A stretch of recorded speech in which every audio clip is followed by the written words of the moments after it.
સુરતમાં સ્થાનિક સ્વરાજ્યની ચૂંટણી પહેલા જ રાજકીય માહોલ ગરમાઈ રહ્યું છે.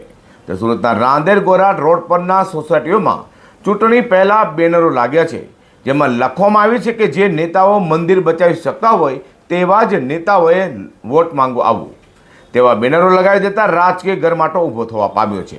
તો આ વિસ્તારમાં શાંત ધારો હોવા છતાં પણ મંદિરને અડીને અન્ય ધર્મની કેટલીક સોસાયટી ઊભી કરી દેવાઈ હોવાની પણ હૈયાવરાર વ્યક્ત કરાઈ છે.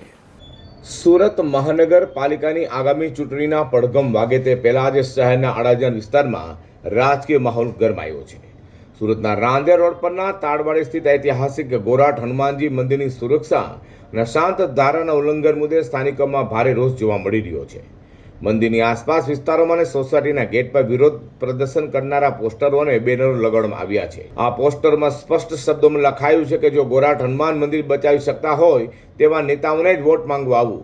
સ્થાનિકોનો આક્ષેપ છે કે આ શાંત ધારો અમલી હોવા છતાં નિયમોને નેવે મૂકીને અન્ય ધર્મના લોકોને અહીં વસાવવાનું ષડયંત્ર ચાલી રહ્યું છે. ઉલ્લેખનીય બાબત એ છે કે અશાંત ધારો લાગુ હોવા છતાં તે વિસ્તારમાં બિલ્ડર દ્વારા અન્ય ધર્મના લોકોને ફ્લેટ આપવામાં આવતા હાઈકોર્ટમાં કેસ ચાલી રહ્યો છે.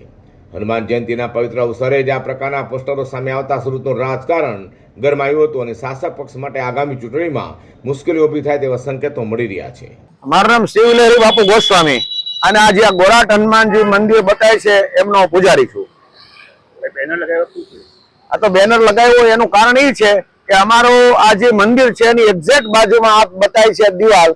આ દિવાલની અંદર વિધર્મીઓ રહેવા આવે તો અમારું મંદિર કેવી રીતના સુરક્ષિત રહે.